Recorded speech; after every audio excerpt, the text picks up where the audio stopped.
Good evening everybody. तो next topic है हमारा आज, what is the role of profit in business. भाई बिजनेस में प्रॉफिट का क्या रोल है? देखो, वैसे एक बात बताएं, कोई भी बिजनेसमैन जब बिजनेस करता है ना, उसका मेन मोटिव ही क्या होता है? प्रॉफिट। भाई बिना प्रॉफिट के कोई बिजनेस सर्वाइव ही नहीं कर सकता। तो डेफिनेटली हर बिजनेसमैन का मेन मोटिव होता है, दैट इज द प्रॉफिट। क्यों जरूरी है profit? So number one is survival. भाई अगर मैं लॉन्ग रन में सरवाइव करना चाहता हूं तो मेरे को तभी पॉसिबल है अगर एक मेरे को नॉर्मल प्रॉफिट मिले, एटलीस्ट एक नॉमिनल प्रॉफिट मिलता रहे, ताकि मेरे खर्चे भी निकलते रहे, कॉस्ट भी कवर हो जाए और कुछ मेरे को बेनिफिट भी हो। अदरवाइज अगर प्रॉफिट नहीं होगा, मैं लॉस पे जा रहा हूं या मैं बिल्कुल एट पार चल रहा हूं, तो मैं लॉन्ग रन में सरवाइव नहीं कर सकता। Second, expansion and growth. देखो, अगर मैं चाहता हूं अपने बिजनेस को एक्सपेंड करना, मैं चाहता हूं मेरी आज एक ब्रांच है, कल दो हो, तीन हो, ये कैसे पॉसिबल होता है? बिजनेसमैन क्या करते हैं, जो प्रॉफिट आता है उसी प्रॉफिट को अपने पास रखते हैं और उसको री इन्वेस्ट करके अपने बिजनेस को एक्सपेंड करते हैं। समझ आ रही है मेरी बात? तो आज अगर प्रॉफिट होंगे तो तभी मैं उस प्रॉफिट को यूज कर पाऊंगा अपने बिजनेस को एक्सपेंड करने के लिए। अदरवाइज अगर मेरे पास कुछ एक्स्ट्रा होगा ही नहीं, प्रॉफिट ही नहीं होंगे, तो मैं उसे एक्सपेंड कैसे कर पाऊंगा? तो अगर मैं चाहता हूं अपने बिजनेस को एक्सपेंड करना, तो प्रॉफिट इज रियली रिक्वायर्ड। फिर आगे चलते हैं।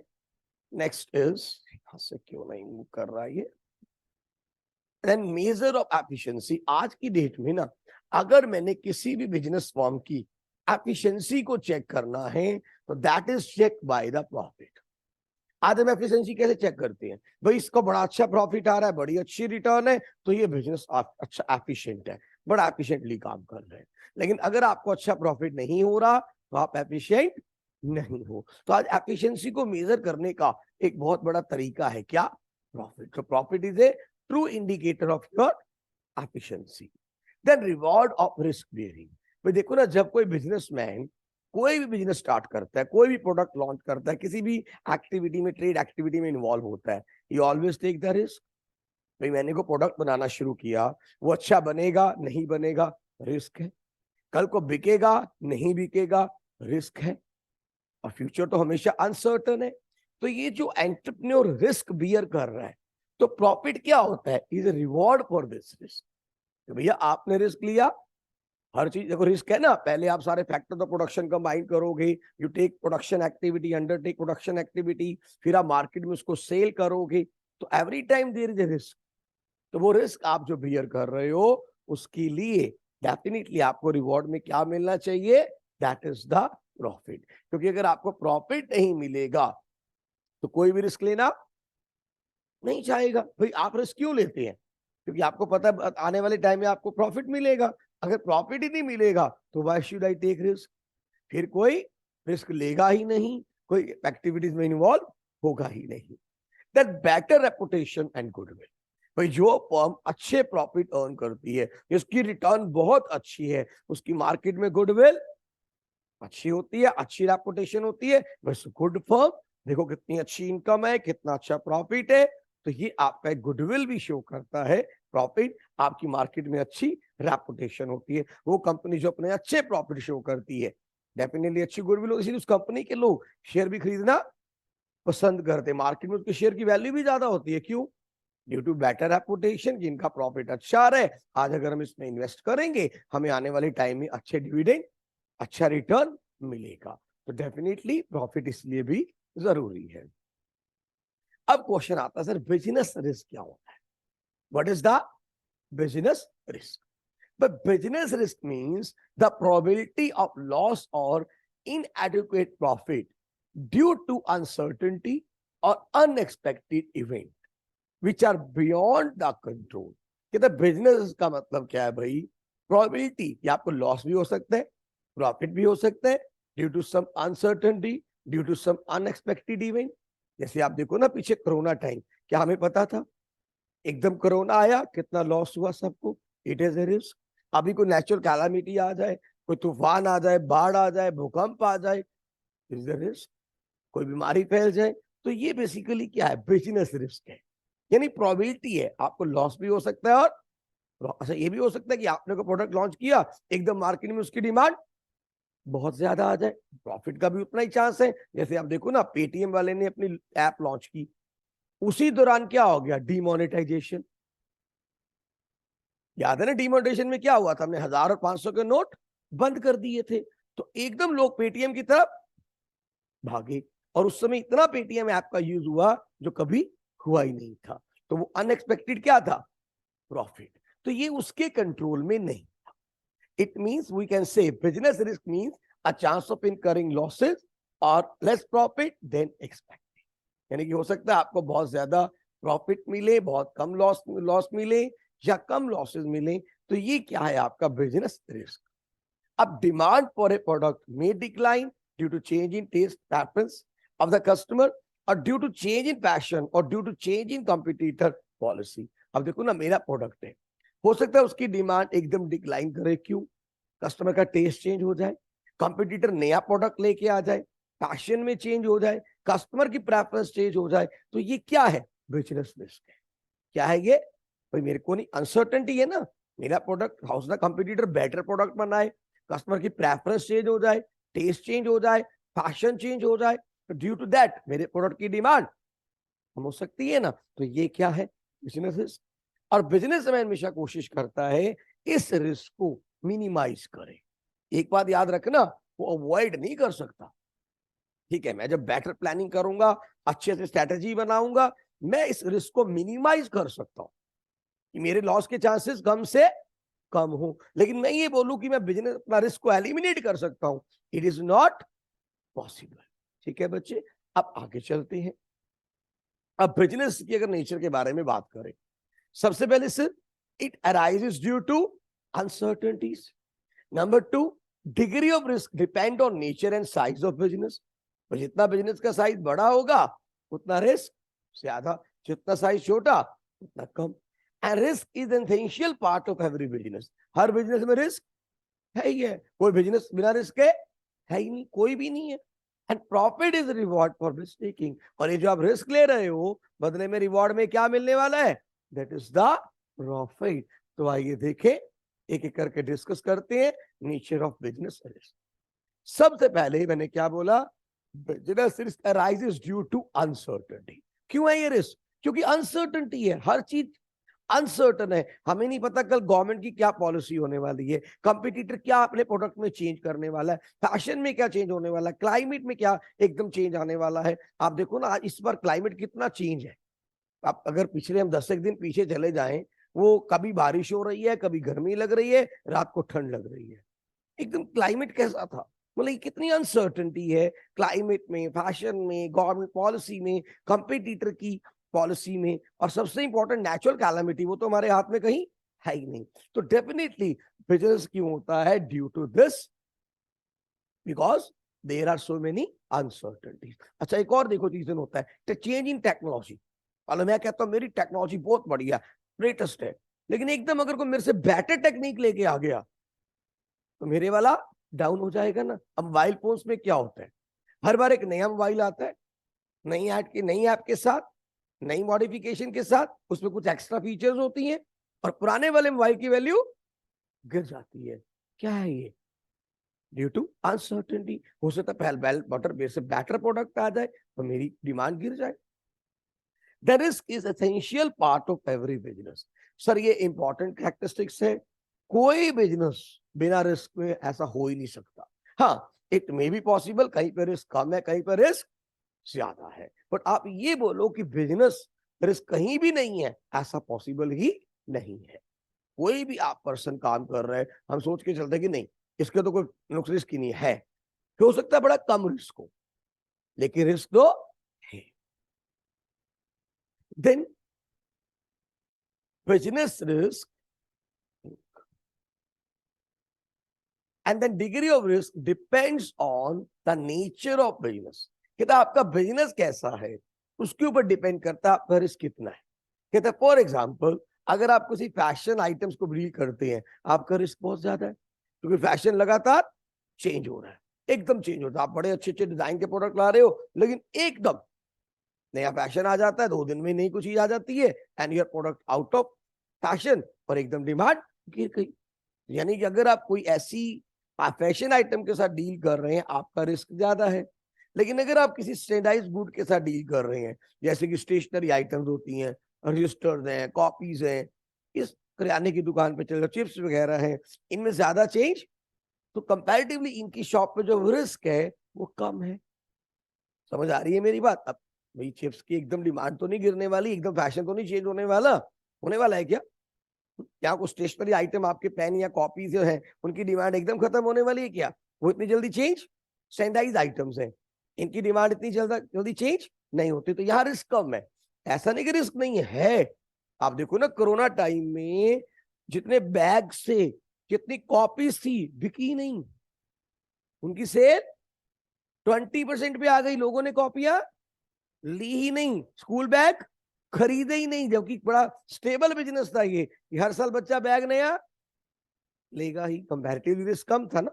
लेकिन ऐसा तो नहीं रिस्क नहीं था, एक ऐसी सिचुएशन आई कि बच्चों ने उस साथ कोई पेंसिल बॉक्स नहीं लिया, कोई बैग्स नहीं लिए, तो कॉपीज बहुत कम से कम, क्योंकि स्कूल में गए ही नहीं, तो नोटबुक क्या करनी थी, बैग क्या करना था, वाटर बॉटल क्या करनी थी। अदरवाइज आप देखो ना, अगर आप तो चलो थोड़े बड़े एज के बच्चे हो, छोटी क्लासेस का बच्चा जो होता है 3rd 4th का, वो एक्साइटेड होता है जैसे ही नए बैग जाएगा, नया बैग, नई बॉटल, नया टिफिन। समझ आ रही है मेरी बात? तो यानी कि वहां पे जो स्टैंडर्डाइज आइटम थे, जिनकी डिमांड हमेशा नॉर्मल चल रही थी, लेकिन एकदम वो भी गिरी। यानी कहने का मतलब ये है कि रिस्क वहां भी है, कम है लेकिन है। अच्छा, फिर आपका बिजनेस किस स्केल पे काम करता है? If you are working on small scale business, आपका रिस्क कम है। भाई मेरी कंपनी का टर्नओवर क्या है, 1 करोड़ का, तो मेरा रिस्क क्या है भैया? 1 करोड़ की कैपिटल मान लो इन्वेस्ट किया तो 1 करोड़ का रिस्क है। मेरी कंपनी का साइज है 1000 करोड़ का, तो भाई मेरा रिस्क 1000 करोड़ का है। तो जितना आपका साइज बढ़ता जाएगा उतना रिस्क बढ़ेगा। Then profit is reward for bearing risk, और ये जो आप रिस्क बियर करते हो, इसके बदले में रिवॉर्ड भी मिलता है। जो आप पेन ले रहे हो, जो आप एक रिस्क ले रहे हो, नया प्रोडक्ट लॉन्च किया, पता नहीं बिके नहीं बिके क्या हो, तो उसके बदले में क्या मिल रहा है आपको? It is the profit. तो profit is the reward for bearing such risk. अब आता है सर, रिस्क कितनी तरह के होते हैं, टाइप्स ऑफ बिजनेस रिस्क। तो सबसे पहले आता है स्पेकुलेटिव रिस्क। क्या होता है ये? Speculative risk. Such risk involves both possibility of gain as well as possibility of loss. They arise due to change in market condition like fluctuation in demand and supply, changes in price, fashion taste habit, like that. यानी speculative risk क्या है? इसमें दोनों चीजें हैं। आप एक product market में लेके आए, हो सकता है एकदम फैशन उसके लिए फेवरेबल हो जाए और उसकी डिमांड बढ़ जाए और आपको बहुत ज्यादा प्रॉफिट हो, और ये भी हो सकता है आपका प्रोडक्ट कोई पसंद ना करे, आउट ऑफ फैशन हो, कोई उसको पसंद ना करे, एकदम डिमांड गिर जाए।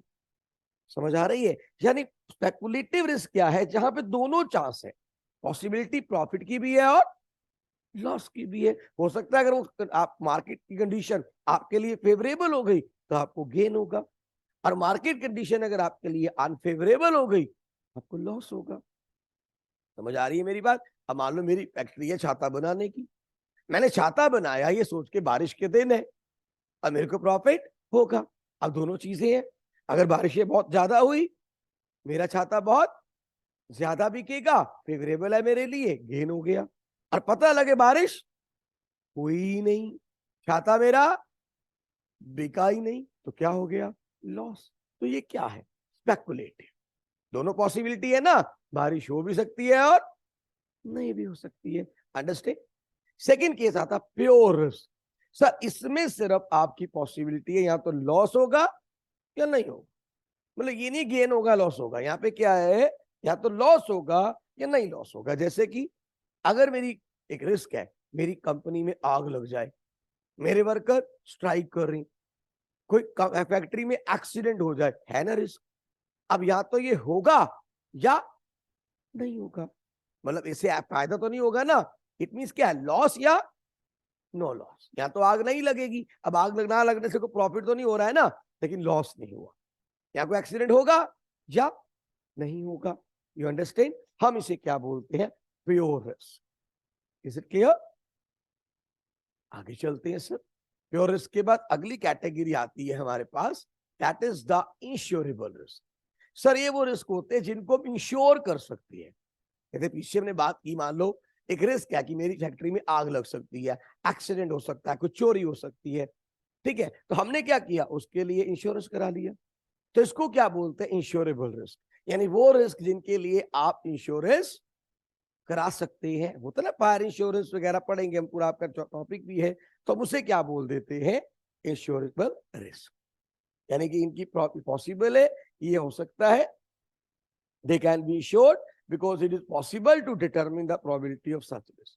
चांस तो है ही है, मेरी एक फैक्ट्री है, बिजली का काम हो रहा है, आग लग सकती है, एक्सीडेंट हो सकता है, तो मैंने इंश्योरेंस करा दिया। अनइंश्योरेबल रिस्क होते हैं जिनको आप इंश्योरेंस नहीं करा सकते, क्योंकि इनकी प्रोबेबिलिटी आप डिटरमिन नहीं कर सकते। जैसे कि मेरे प्रोडक्ट की डिमांड बढ़ेगी, गिरेगी, प्राइसेस बढ़ेंगी, गिरेंगी। अब ये जो गवर्नमेंट पॉलिसी में क्या चेंज होगा, फेवरेबल होगा या मेरे लिए अनफेवरेबल होगा, क्या आप इसके बारे में कुछ प्रोबेबिलिटी कर सकते हो? यानी ये वो चीजें हैं जिनके अगेंस्ट आप इंश्योरेंस नहीं करा सकते। मैं क्या बोलूंगा इसको? अनइंश्योरेबल रिस्क। यानी वो रिस्क जिनके लिए मैं इंश्योरेंस नहीं करा सकता। नहीं पता ना भाई गवर्नमेंट पॉलिसी क्या होने वाली है, may be favourable, may be unfavourable. हो सकता है मेरे प्रोडक्ट की प्राइस एकदम बढ़ जाए, और मेरे पास अच्छा खासा स्टॉक पड़ा हुआ है, I will be in profit. ठीक है, और ये भी हो सकता है मेरे प्रोडक्ट की एकदम प्राइस गिर जाए। होता है ना कई बार एकदम प्रोडक्ट की प्राइस गिर जाती है। In that case what I will do? नुकसान में चला गया, तो इसके लिए मैं कोई रिस्क नहीं करा सकता। I call it uninsurable risk. अब आता है सर अगला क्वेश्चन, ये बिजनेस रिस्क के कॉजेज क्या होते हैं भाई? सबसे पहले कॉजेज होता है नेचुरल कॉजेज। सबसे पहले क्या होता है? Natural causes. तो नेचुरल कॉजेज हमने डिस्कस किया, जैसे कि natural calamity, flood, earthquake, lightning, heavy rain, famine. अब ये सब चीजें जो हैं, इनका रिस्क है ना, कभी भी हो सकता है। पीछे केदारनाथ में देखो कितना गड़बड़ हुई, कैसे बाढ़ आई, पूरा केदारनाथ ही बह गया। रिस्क था ना पीछे आपने कोरोना टाइम में, again it was a natural calamity, एक पैंडेमिक था वो जो हमारे साथ इन्वॉल्व हुई। तो ये चीजों का हमेशा रिस्क है, और सर इनसे बहुत ज्यादा लॉस होता है बिजनेस का। और कहीं ना कहीं सबसे बड़ी चीज क्या है, ये हमारे हाथ में भी नहीं है, अनकंट्रोलेबल, हम इनको कंट्रोल नहीं कर सकते। फिर आता है human cause.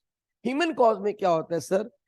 It due to human resource of the organisation. मतलब हमारे कहीं ना कहीं ह्यूमन रिसोर्स इसके लिए रिसोर्सिबल है, जैसे कि carelessness of the employees, misunderstanding, dishonesty, ill intention on the part of human being, और stoppage of work due to strike, management inefficiency. यानी यहाँ पे आपका जो रिस्क है, मतलब आपका क्यों रिस्क है? क्योंकि आपके ह्यूमन बींग्स यहाँ इन्वॉल्व है। होते हैं ना कई बार हमारा कोई एम्प्लॉय ढंग से काम नहीं कर रहा, उसने मान लो भाई कोई वैसी बात है कि ना, कोई जैसे सपोज करो कोई फायर वाली आइटम जलती छोड़ दी केयरलेसनेस के साथ, और एकदम उससे आग लग गई, रिस्क है। कोई ऐसी केयरलेसनेस करेगा, नुकसान हो सकता है। अच्छा, डिसऑनेस्ट, कई बार कुछ एम्प्लॉय क्या होते हैं, डिसऑनेस्ट होते हैं, कंपनी की सीक्रेट इंफॉर्मेशन लीक कर दी, उससे कंपनी को लॉस हो गया, it is a human cost. कई बार आपकी मैनेजमेंट एफिशिएंट नहीं है, उन दो लोगों को अच्छे से मैनेज करना नहीं आया, बिजनेस चलाना नहीं आया, तो ये भी रिस्क है। यानी जहां पे ह्यूमन बीइंग इन्वॉल्व हो गया और उसके कारण कंपनी को लॉस होने के चांसेस है, तो वो क्या है? Human cost. अब इकोनॉमिक कॉस्ट क्या होता है sir? Due to change in market condition. जैसे कई बार जो मार्केट कंडीशन में चेंज आती है, मान लो डिमांड एंड सप्लाई पैटर्न में चेंज आ रहा है, कंपटीशन मार्केट में चेंज हुआ, प्राइस में फ्लक्चुएशन आई, टेक्निक में चेंज आई, अच्छा मेथड ऑफ प्रोडक्शन चेंज हो गए, नई टेक्नोलॉजी आ गई, उससे जो मेरे को नुकसान हुआ वो क्या है? Economic causes. इकोनॉमिक कॉसेस में क्या आता है? सारे इकोनॉमिक फैक्टर्स आते हैं। जैसे कि मान लो कोई मार्केट कंडीशन में चेंज आ रहा है, कोई डिमांड में चेंज आ गया, मेरे प्रोडक्ट की एकदम डिमांड बढ़ गई, सप्लाई में चेंज आ गया, रॉ मटेरियल मिल नहीं रहा या सही क्वालिटी का नहीं आया, कंपटीशन मार्केट में बहुत ज्यादा आ गई, प्राइस में फ्लक्चुएशन हो रही है, टेक्निक चेंज हो गई, इन सब के कारण मेरे को जो नुकसान होने के चांसेस हैं, उसे क्या बोलते हैं? Economic causes. और sir It also include financial problem like rise in interest rate for borrowing, लेवाई high tax, ये भी कारण होते हैं। हमारी सरकार ने एकदम टैक्स रेट बढ़ा दिया, ठीक है, टैक्स बहुत ज्यादा लगा दिया, ठीक है, और रेट ऑफ इंटरेस्ट बढ़ा दिया, तो ये भी कई बार कारण होते हैं हमारे प्रोडक्ट की डिमांड गिरने के। देखो ना, मान लो बैंक ने लोन महंगा कर दिया, अब आपको पता है ना आज की डेट में बहुत सारी जो गाड़ियों की अगर बात करूं मैं, तो मैक्सिमम गाड़ियां किस पे बिकती हैं? लोन पे। अगर आज बैंक रेट ऑफ इंटरेस्ट बहुत ज्यादा कर दे, उससे क्या होगा? गाड़ियों की डिमांड गिर जाएगी। तो ये क्या है? Economic cost. समझ आ रही है? रेट ऑफ इंटरेस्ट बढ़ गया, सरकार ने टैक्स इतने ज्यादा लगा दिए, इतनी चीजें महंगी हो गई, इसलिए उनकी demand, these again economic causes. Then other causes, अब इसके अलावा और बहुत सारे कॉजेज होते हैं sir, number of other factor जिनके कारण हमारा, जैसे कि मान लो गवर्नमेंट पॉलिसी में कोई चेंज आ रहा है, कोई एक्सचेंज रेट में चेंज आ रहा है, कोई आपका और कोई मैकेनिकल फेलियर हो गया, जैसे कि आपका बॉयलर ब्रस्ट हो गया, तो ये क्या है? Other causes. इनके कारण भी आपको लॉस हो सकता है। मान लो डॉलर की वैल्यू एकदम गिर गई, फ्लक्चुएशन इन एक्सचेंज रेट, उससे एकदम फर्क पड़ गया आपकी मार्केट को, गवर्नमेंट ने कोई पॉलिसी चेंज की, अच्छा आपकी कंपनी के अंदर बॉयलर फट गया, उससे नुकसान हो गया, तो ये क्या है? Other causes. तो these all are factors responsible for business risk. Is it clear? तो बिजनेस क्लियर हो रहा है मेरे बच्चे? It's a good topic. अब यहाँ पे हम क्लासिफिकेशन ऑफ बिजनेस एक्टिविटी, ये मेरे को लगता है कल शुरू करेंगे। तो यहाँ तक क्लियर है मेरे बच्चे? रिस्क वाला टॉपिक क्लियर है? पक्का? तो इससे आगे हम कल शुरू करेंगे। Thank you very much.